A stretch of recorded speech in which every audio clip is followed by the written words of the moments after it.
Horizon 2040, c'est donc la chronique d'Olivia Hierret-Daubré. Bonjour Olivia. Bonjour Thomas. Bienvenue, heureux de vous retrouver. Donc on parlait des clubs pro, c'est vraiment dans cet univers que vous nous emmenez avec l'intelligence artificielle et ce logiciel qui est capable d'améliorer les performances des joueurs, mais même en cours de match.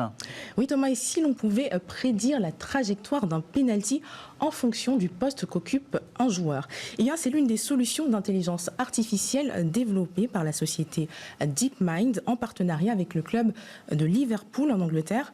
Objectif, créer un assistant virtuel pour aider l'entraîneur de l'équipe à affiner son choix quant à la tactique ou aux joueurs qu'il souhaite titulariser.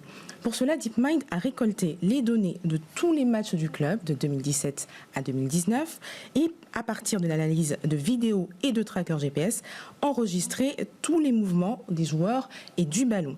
Ce qui a permis de faire ressortir des éléments récurrents qu'un entraîneur humain ne peut pas percevoir. Alors ça rejoint ce que nous disait Hugo tout à l'heure. Cette intelligence artificielle, elle établit des projections sur ce qui pourrait se passer pendant les matchs. C'est ça c'est ce que propose DeepMind. Tout à fait Thomas. Elle est capable de prédire comment les joueurs réagiront dans une situation particulière.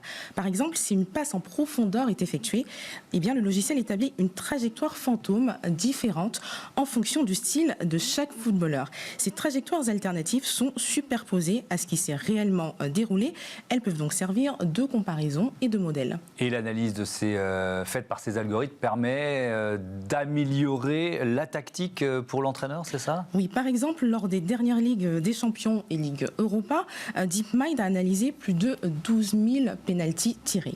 Les joueurs ont ensuite été classés par catégorie en fonction de leur tactique de jeu.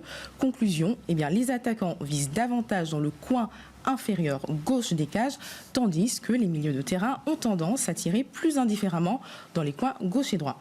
Le logiciel est à présent capable de prédire dans 96% des cas à quel endroit un penalty sera tiré en fonction du tireur. Alors, je ne sais pas si ça intègre la fatigue des joueurs, parce qu'on a vu que l'équipe suisse, quand elle était plus ou moins fatiguée, elle réussissait ou pas ses penaltys. Bref, ça c'est des mauvais souvenirs qui me reviennent. Est-ce que cette intelligence artificielle, elle va finir par remplacer l'entraîneur? Question centrale, évidemment, qu'on pose à chaque fois qu'on parle des robots ou de l'intelligence artificielle. Eh bien non, selon DeepMind, mais elle peut vraiment faciliter leur travail, tout comme celui des joueurs. Une de ces fonctionnalités détecte d'ailleurs leur performance et leur état de fatigue. Eh bien, et toutes ces informations sont précieuses pour les entraîneurs qui peuvent dans ce cas lui recommander une mise au repos avant qu'il ne se blesse. Et est-ce que toutes les équipes peuvent utiliser ce logiciel? Alors a priori oui, mais c'est avant tout un projet de recherche. La société espère qu'au cours des 5 prochaines années, elle puisse développer des assistants entraîneurs vidéo automatisés qui analysent l'avant et après match et même conseillent des changements de jeu à la mi-temps après avoir visionné la première moitié du match.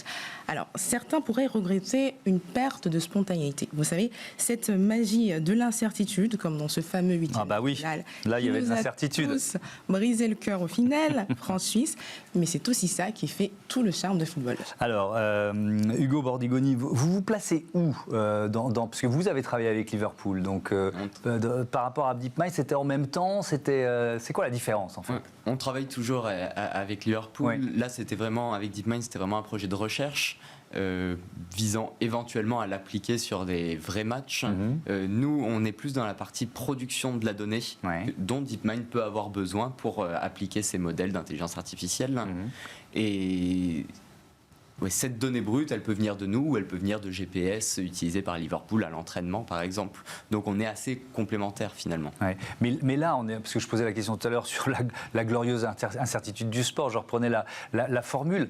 Là, on a quand même, on peut imaginer un data analyst sur le banc de touche, quoi. Ouais. Si on se projette, enfin c'est quasiment déjà là, donc si on va un peu plus loin. On va vraiment dans cette direction maintenant. Alors bon, il y a un aspect qui restera toujours, c'est l'aspect psychologique. Oui. On le sait, que ça soit un recrutement, que ça soit une composition d'équipe, l'aspect psychologique est super important. Et ça, c'est vraiment le rôle de l'entraîneur et je pense pas que ça ait vocation à disparaître. Donc nous, on est plus là pour donner des indicateurs clés qui vont aider le club à prendre une bonne décision, parce que le club, on parlait des 20 000 joueurs qui sont accessibles dans notre base de données. un club n'est pas capable de regarder 15 000 vidéos sur 20 000 joueurs par an. Donc nous, on leur pré-match le travail, mais in fine, la décision, c'est eux qui la prennent. Tiens, je voudrais terminer, c'est pas exactement votre domaine, mais quand même, on est dans l'analyse d'images sur tous les débats autour de l'assistance vidéo. Là aussi, on est dans ce que la technologie peut apporter, ou en tout cas comme évolution au football professionnel. Par exemple, le penalty qui qualifie l'Angleterre contre le Danemark, on a beau regarder l'image sous 5 angles différents, on n'est pas convaincu qu'il y ait eu contact ou pas. Est-ce que l'intelligence artificielle pourrait permettre d'aller plus loin encore ? Alors, on voit qu'il y a des choses qui marchent très bien. La goal line technologie, j'ai rarement vu des gens se plaindre de la goal line technologie. C'est bien, c'est rentré dans les mœurs. Je pense. Donc ça, c'est voir si un ballon a passé ou non la ligne de but. Et c'est très objectif en fait.